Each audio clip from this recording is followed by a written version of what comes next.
What makes some bicycles so expensive, and is it really worth it?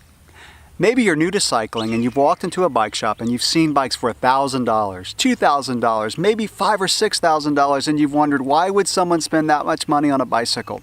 Or maybe you've been riding for a while and it's time to upgrade your bike and you're wondering just how much money you need to spend on a bicycle. In this video, we're going to talk about what makes some bicycles so expensive, and do you really need to spend that much money? There's a mantra I've heard when buying a bicycle that really applies to this topic. Light, durable, and cheap. Pick two. Think about that. Now, in summary, an expensive bike is going to be lighter, it's going to be stiffer, and it's going to perform very well. If it's a mountain bike, it's also going to have suspension that performs very well. The material used in bicycle frames and components is very important in terms of its performance and ride quality. There's aluminum, there's steel, there's titanium, and there's carbon fiber. I'm not going to take time to go into the ride qualities of each of these, but carbon fiber tends to dominate the most expensive bicycles because of its exceptional ride quality. Not only is it light, it's also stiff and it absorbs chatter on roads and trails. It's also very expensive to make. So what I want to do in this video is look at the different components of a bicycle and talk about what makes them more expensive on the higher end bikes. I'm going to use my Niner RKT9 RDO as my example in this video. This is a bike that retails for $6,500. The frame alone is a $3,000 frame. This is a full carbon frame, and it's of course a full suspension mountain bike.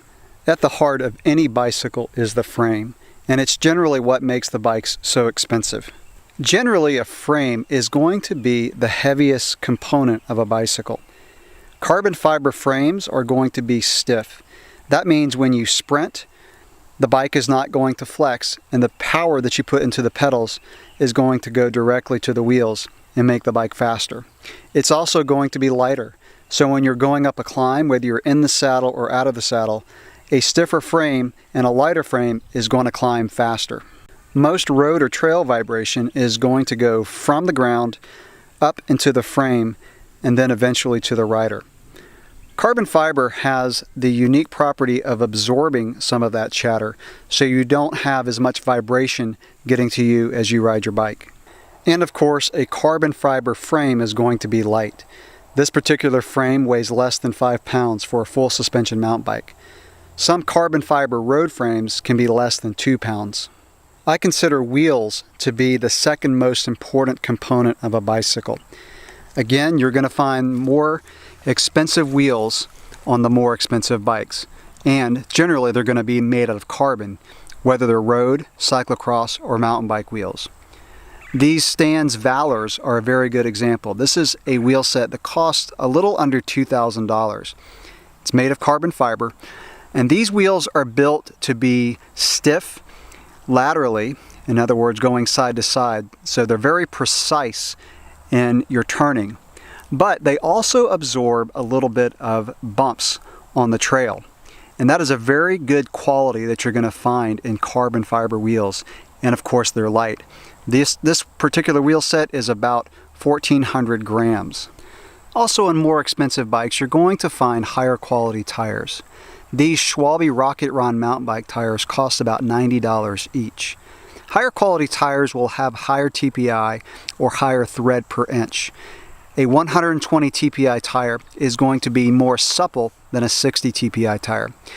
That suppleness is going to allow the tire to deform over small bumps, which is going to make it more comfortable. It's also going to give it more grip. Also, on more expensive bicycles, you're going to find carbon fiber handlebars. Not only are they light, but they're also stiff to allow for very precise steering. And you'll typically find a carbon fiber seat post. One of the unique properties of carbon fiber is it can be built to flex where it needs to flex and be stiff where it needs to be stiff.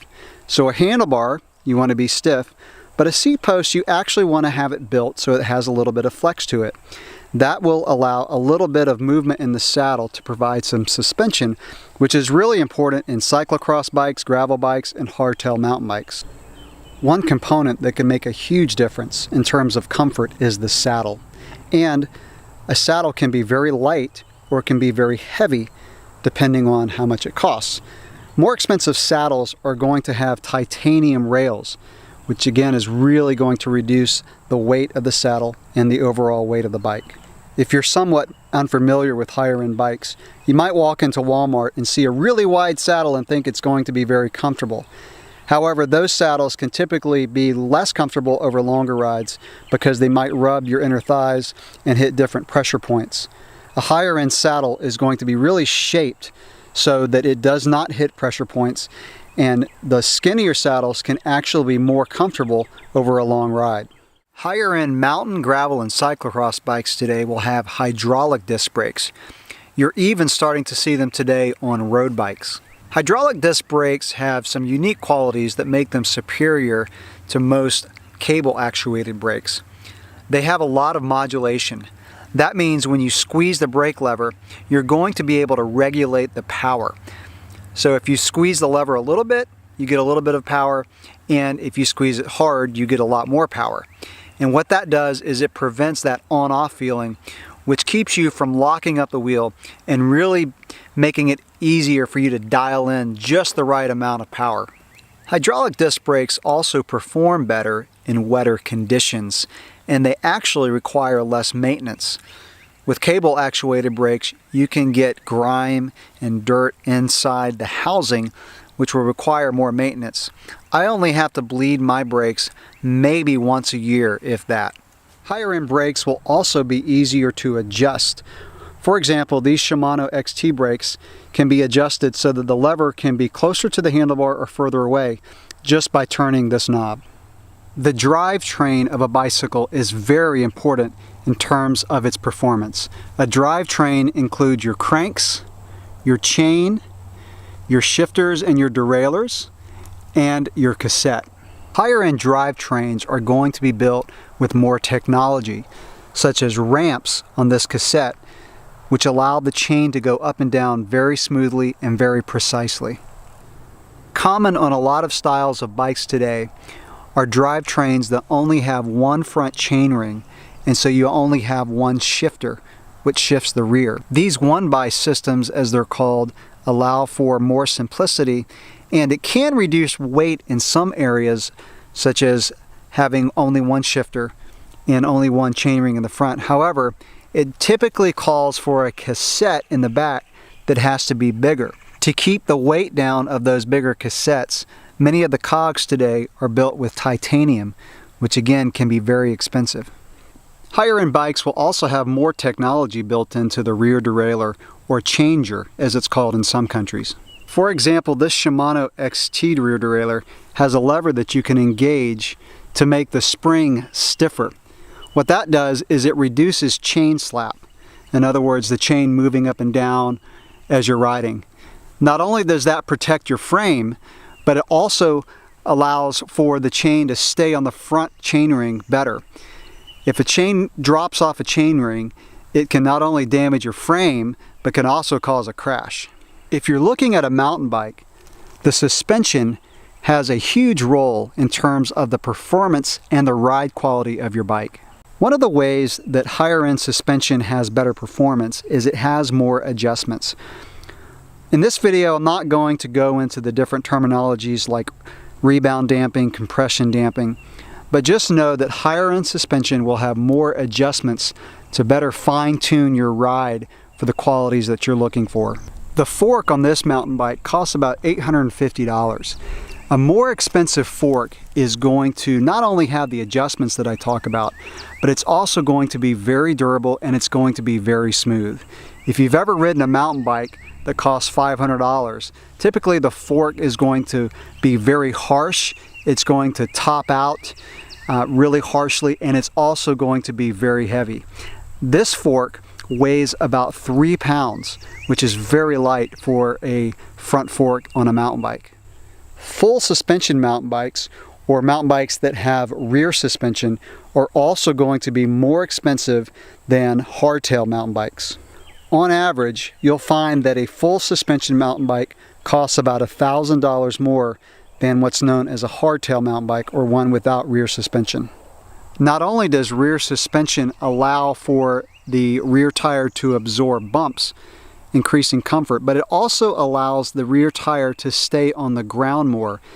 And when you're descending, having that tire stay on the ground is going to allow the braking performance to be a lot better, so you can carry more speed, especially going into corners. Technology has really increased in mountain bikes particularly, and one of the newer technologies is wider spacing, and it's typically referred to as boost spacing. So front axles that have boost spacing typically are 115 millimeters wide, and the rear axles are typically 148 millimeters wide.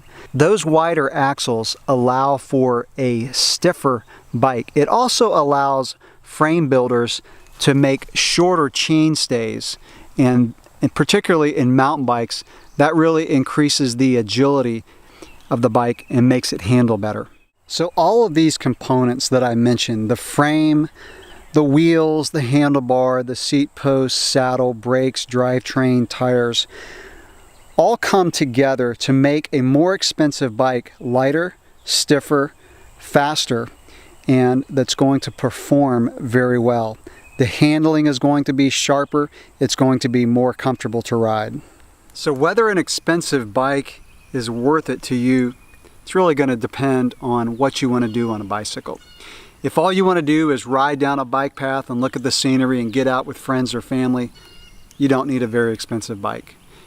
If you like to ride mountain bikes, but you just want to get out into the woods, pedal around, just be out in nature, not really concerned about your speed, then you don't need a very expensive mountain bike. And of course, there are some of us who demand a lot of performance out of a bicycle. And those are the ones that are going to need to spend more money to make that happen. If you're a racer, obviously you demand the highest performance you can get for your budget. But you don't have to be a racer to be in that category. You can be someone who just likes to go fast and enjoy the feeling of a light and stiff bicycle. I want to close out this video by giving a few buying tips. First of all, if you're looking for a road bike, generally you can get a pretty decent aluminum road bike today for about $700 to $800. Once you get up into carbon fiber, you're going to be looking at about $1,500. But fortunately, if you're a road cyclist, you don't get a whole lot more performance for bikes that are over $2,000. Yes, there is a performance increase, but the performance increase curve compared to how much money you spend, I found really starts to decrease as you get above that $2,000 price range. If you're a mountain biker, if you have kind of a lower budget, you probably want to look at a hardtail mountain bike. Those you can get pretty decent for about $700 to $800. If you're looking at full suspension, you're going to need to spend at least $1,000, probably more like $1,500 to get a decent full suspension mountain bike. Full suspension mountain bikes that are cheap are really not worth it, and you want to look more at a hardtail. Now, if you are looking at a hardtail, I would recommend looking at a 29er mountain bike or even the new 27.5 plus size tires, which are a fatter tire but have a ton of grip and are very comfortable. And if I were getting a hardtail, that's definitely what I would look at. I've said this in some of my other videos, and I'll repeat it again in this one. If you're trying to choose between a carbon or aluminum frame or carbon and aluminum wheels, I would put my money into carbon wheels and aluminum frame.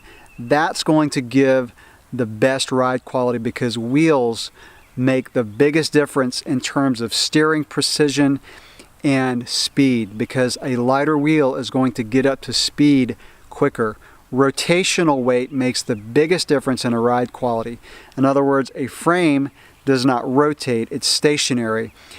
So wheels, since they rotate, are going to be getting up to speed faster if they're lighter. So I hope this video helped you out in your bike buying process. If you have any questions or comments, leave them below, and if it was helpful, if you don't mind, give it a thumbs up for me. Thanks for watching.